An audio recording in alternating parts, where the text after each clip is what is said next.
Bonjour à toutes et à tous, la fin de l'année approche vraiment. Je lisais les commentaires sur les dernières vidéos. Et j'ai soudain réalisé que certaines questions, affirmations ou réflexions se répètent. Et j'ai décidé que si je n'y réponds pas à chaque fois qu'elles apparaissent, alors pourquoi ne pas m'asseoir ici? Et j'en ai noté, je ne sais plus, 12 ou 14. Bref, je vais essayer d'y répondre maintenant. Alors la première question par exemple c'est: oui, chez vous aux États-Unis, est-ce facile de falsifier les élections? Eh bien, je ne sais pas, certains pensent peut-être qu'aux États-Unis, les élections sont simplement truquées, mais par exemple, cela n'a pas sauvé Kamala. Aux États-Unis, en réalité, il n'y a pas de gros bouton sur lequel appuyer pour dessiner le résultat. Les élections ont des règles différentes selon les États et comtés, avec observateurs, recomptage et audit, rendant une fraude centralisée difficile. La réaliser, c'est vraiment très difficile. Les politiciens, comme toujours, jouent sans parfois, disons, parfois salement. Richard Nixon a essayé d'espionner le quartier général des démocrates. Le scandale du Watergate, là, il finit par démissionner. Bon exemple, le président des États-Unis n'a pas pu, comme on dit, cacher les preuves. Il y a aussi d'autres histoires de morts étranges, des théories du complot autour des Clinton, avec toutes sortes de dizaines de noms sur des listes de personnes tuées, je dirais même presque une centaine, mais juridiquement, rien n'a jamais été retenu contre eux. Au final, il est facile de créer un mythe. Il existe des jeux sales, mais le système rend le risque de se faire prendre très élevé. Maintenant, on commence à examiner à quel jeu les démocrates ont joué en 2020. On arrivera à tout le monde, enfin presque tout le monde. Au plus important, eh bien probablement pas, même si tout est possible. La question suivante donc, l'affirmation. Les démocrates et vos républicains, c'est tout la même chose, oui. Donc, les démocrates et les républicains sont-ils pareils? Eh bien, en partie oui. Les deux partis veulent votre argent. Pour parler franchement, les deux partis vivent en prenant, en volant, en s'appropriant une partie des revenus des citoyens et décident d'eux-mêmes, sans aucune participation des citoyens, comment les dépenser. La différence, c'est l'appétit. Historiquement, les démocrates augmentaient les impôts pour tous ceux qu'ils pouvaient, surtout pour les soi-disant riches à des niveaux cosmiques, tandis que les républicains promettent d'en de prendre moins de la moitié. Donald Trump est l'un des rares présidents à avoir dit «Je veux que vous gardiez plus de votre argent». Puis il a baissé les impôts. Il a aussitôt essuyé la haine des démocrates et d'une partie de son propre camp. Les démocrates forment leur base en redistribuant à certains ce qu'ils ont prélevé, ce qu'on qualifierait ici de vol. Les fonctionnaires, allocataires, migrants, sans emploi et républicains dépendent de ceux qui gagnent de l'argent. Donc les deux parties dépendent des revenus d'autrui. Mais la vitesse à laquelle on te les prend, on te vole, est différente. La suite maintenant, donc on la rencontre souvent, donc sous différentes formes. L'idée que les États-Unis vivent grâce à la planche à billets, que les Américains impriment simplement des dollars et s'enrichissent, ça sonne bien, mais ce n'est au mieux que la moitié de la vérité. Personne n'a imposé le dollar par la force, c'est le monde qui l'a choisi. Il est devenu une monnaie de réserve parce qu'il était considéré comme fiable et stable, et les pays ont eux-mêmes commencé à y conserver leurs économies. Oui, les États-Unis. Il est plus facile d'imprimer un billet que de produire un bien, mais si ce billet n'était pas soutenu par une économie forte et la confiance, le monde serait simplement passé à une autre monnaie, l'Amérique. Donc environ 4%, un peu plus, de la population mondiale, mais ils reçoivent environ un quart des revenus mondiaux. La Chine, avec 1,5 milliard de personnes, reçoit, je crois, 17 ou 18%. La raison, c'est l'innovation, la technologie, les logiciels, la médecine et les loisirs. Le monde achète des inventions, des services et de la propriété intellectuelle. Pas un bout de papier, ni même une calculatrice, ni même une télévision. La presse à imprimer aide aussi. Mais tout repose sur le fait que les États-Unis continuent de générer ce dont tout le monde a besoin. Et à côté des États-Unis, il y a encore un autre pays, Israël, et tout est Israël et les États-Unis, ou les États-Unis et Israël, et personne d'autre. Sous-titres. L'Amérique est le policier du monde le plus répandu. Certains disent que c'est bien, d'autres que c'est mal. Certains détestent, d'autres adorent. Certains exigent que nous continuions, d'autres exigent que nous rentrions chez nous. Les États-Unis, souvent appelés le policier du monde, sont en réalité un garde de sécurité parfois apprécié, parfois détesté. L'Amérique est devenue le policier car elle le pouvait et qu'on lui a demandé pendant la Seconde Guerre mondiale, la suppliant d'intervenir. Ensuite, il y a eu le Vietnam, l'Irak, la Libye, la Serbie. Parfois à la demande des Alliés, parfois selon ses propres calculs. Parfois cela ressemblait à un sauvetage, parfois à une catastrophe, et parfois à une ingérence totale dans des affaires qui ne la concernaient pas. Avec l'arrivée de Trump, la politique a moins changé. Nous avons remplacé « nous allons sauver le monde entier » par « nous allons protéger là où nous vivons et ce qui nous entoure ». L'objectif était de sécuriser le Groenland, du Canada à l'Alaska jusqu'au Panama, en évitant toute menace proche. Les États-Unis demeurent puissants, mais selon ce concept, ils protègent surtout leur territoire plutôt que le monde entier. Maintenant, on écrit assez souvent que les États-Unis n'ont pas de liberté d'expression, que tout le monde y est annulé. Eh bien, c'est ça la culture, quand tout est interdit, qu'on ne peut rien dire, et ainsi de suite. Donc, j'entends tout le temps qu'aux États-Unis, on ne peut déjà plus rien dire. Oui, à un moment donné, cela a commencé à sembler vrai. Sous Biden, une idéologie a vraiment occupé presque tous les grands médias et plateformes. Quand le pouvoir et l'espace médiatique regardent dans la même direction, toute dissidence est facilement réprimée sous prétexte de lutte contre la haine ou la désinformation. Officiellement, la liberté d'expression figurait toujours dans la Constitution, mais beaucoup craignaient de dire ce qu'ils pensaient en vraiment. Donc, à partir de 2024, le pendule est reparti en arrière, les tribunaux et la nouvelle configuration politique ont commencé à annuler ces restrictions. Aux États-Unis, un débat porte sur la protection de la liberté d'expression pour éviter qu'aucun gouvernement futur ne reproduise cela. Autrement dit, la culture de l'annulation existait et existe toujours, mais des barrières juridiques et politiques ont commencé à être activement mises en place contre elle. Et j'espère vraiment que nous trouverons comment faire en sorte que no passaran, cela ne passe plus jamais. Le président prend toutes les décisions aux États-Unis. Vous dites avoir 3 branches du pouvoir, mais il semble que le président des États-Unis soit comme le patron du monde. Oui, en réalité, il est comme un chauffeur de bus qu'on tire par le volant de tous les côtés.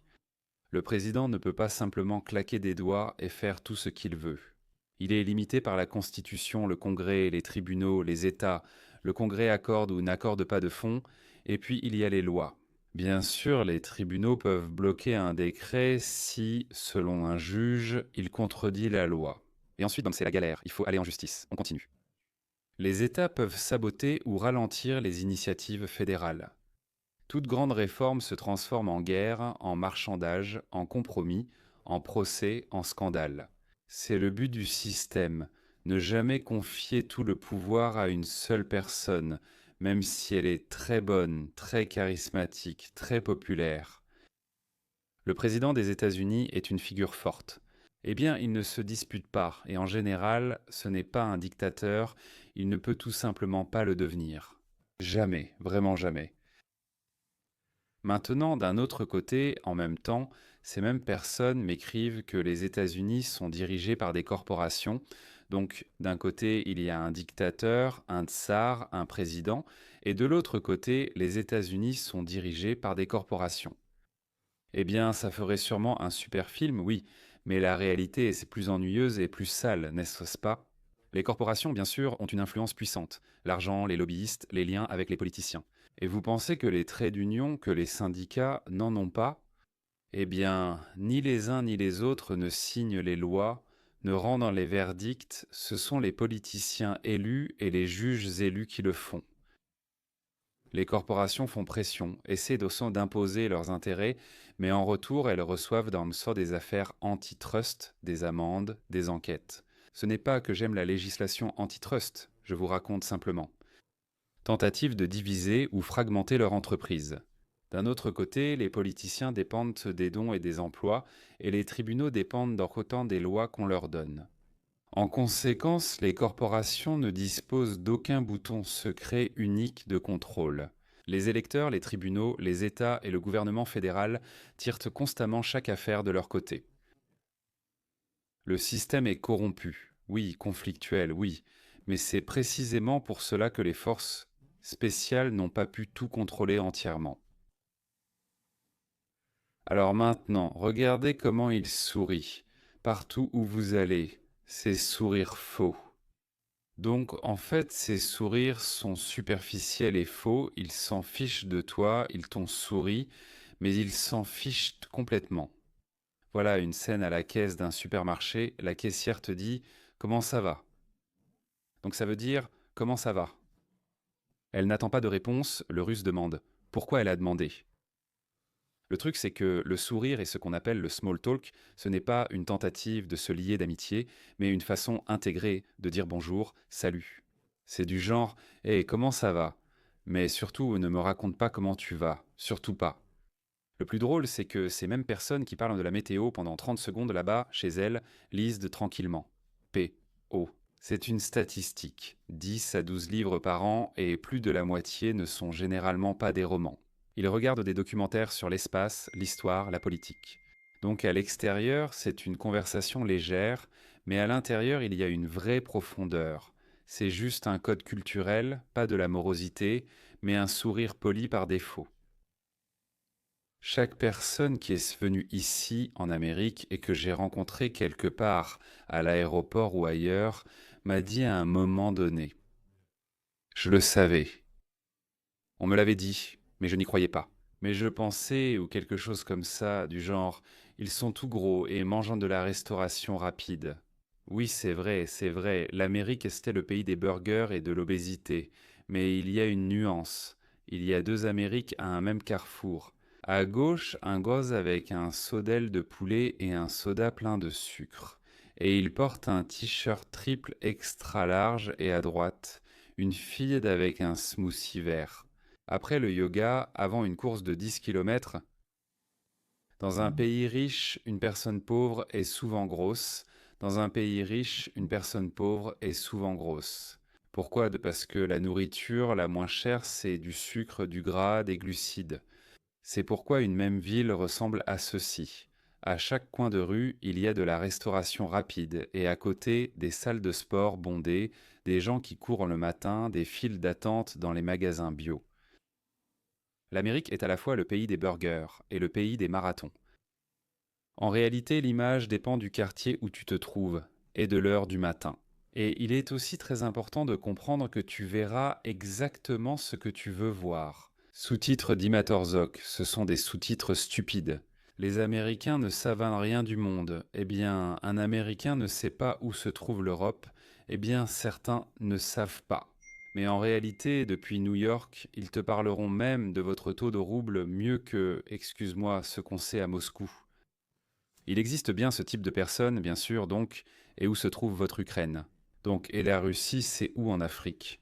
Ce n'est pas une blague, mais tu entres dans un bar à New York, et le barman avec un accent évoque les élections en Pologne, les manifestations en France et le taux du rouble. Celui-là même, parce que la moitié de ses clients sont des étrangers.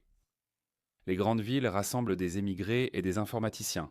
Un Indien, un Chinois, un Russe, un Brésilien, réunis en open space. Ils discutent de ce qui s'est passé aujourd'hui dans leur pays et dans d'autres pays. Dans une Amérique, on confond la Tchéquie et la Tchétchénie, et ce n'est pas propre à l'Amérique. Dans une autre, ils connaissent mieux ta politique que tes voisins. En montant l'escalier, tu te demandes laquelle de ces Amériques tu vas voir? C'est une question d'itinéraire, pas de mythe. Les Américains sont obsédés par le politiquement correct.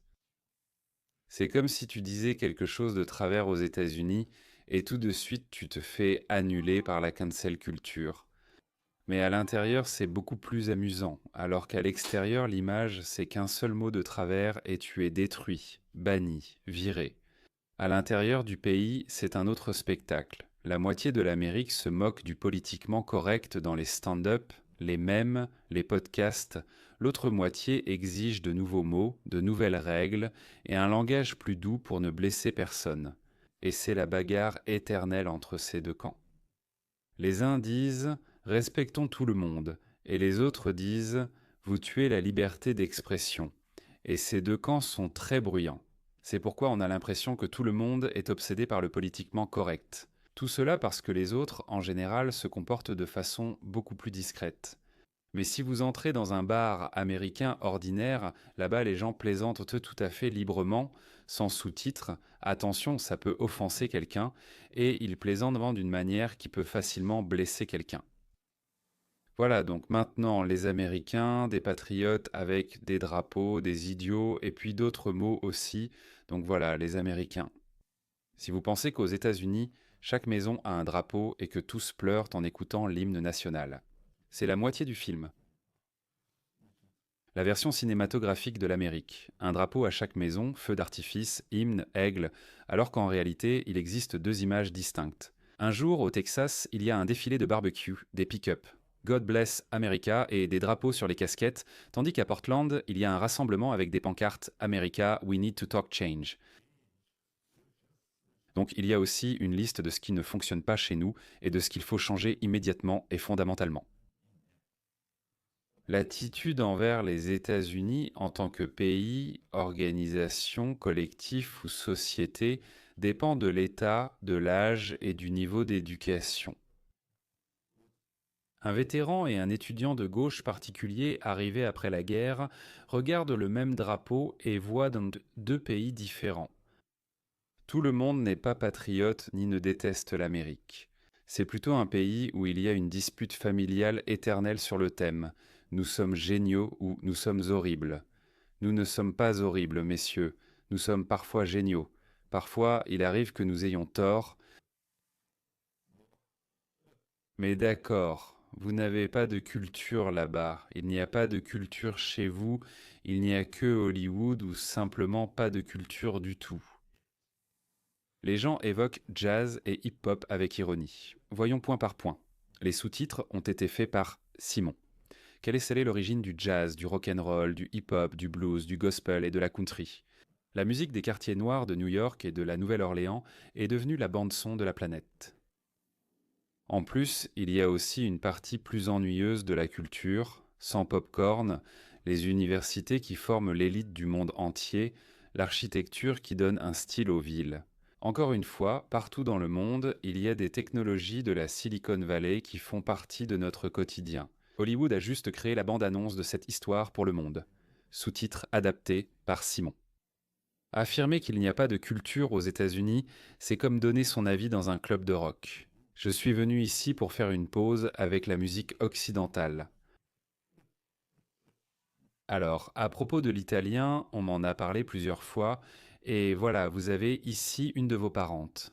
Ils ne font que travailler en Amérique et ne se reposent pas, enfin, ils se reposent même comme un projet de travail. Oui, les Américains aiment faire des heures supplémentaires. Le soir, bureau ouvert, ordinateur portable. Classique, surtout chez les Asiatiques. Mais peu importe, on ne compare pas. Maintenant, le vendredi soir, ce même gars de bureau se transforme en roi du barbecue ou en fan de la National Football League ou en touriste avec un énorme sac à dos dans un parc national, un énorme sac à dos. Je ne comprends pas ce qu'il transporte. La différence, c'est le style des vacances russes. On part spontanément. Le projet américain. Dans le calendrier, billets, réservations, itinéraires, liste de courses. Il peut finir d'écrire des mails professionnels dans la tente. Voilà, il s'est allongé dans la tente, il a pris son, disons, ordinateur portable et il termine d'écrire des mails professionnels. Le soir, il grille des steaks, joue au ballon et photographie le coucher de soleil pour Instagram. Donc oui, nous travaillons beaucoup, mais même le repos devient une tâche sérieuse pour l'éditeur. Que faire? Et il est planifié, ce n'est pas un hasard, et c'est pourquoi en réalité, l'éditeur de sous-titres. Nous apprécions vraiment nous reposer. Voilà, eh bien, je ne sais pas si j'ai aidé quelqu'un à comprendre ce qu'est l'Amérique, ou peut-être rien du tout, peut-être que vous saviez déjà tout cela. Quoi qu'il en soit, j'avais envie de partager cela avec vous et de vous souhaiter une bonne année, du bonheur, du neuf et de l'ancien. À vous de choisir. Et bien sûr que le ciel soit paisible au-dessus de nous tous et qu'il y ait le moins de voleurs possible. Dernièrement, en Amérique, chaque fois qu'on allume la télé, on entend parler de vol, combien, qui a volé. Bon, on parlera des voleurs la prochaine fois. Au revoir.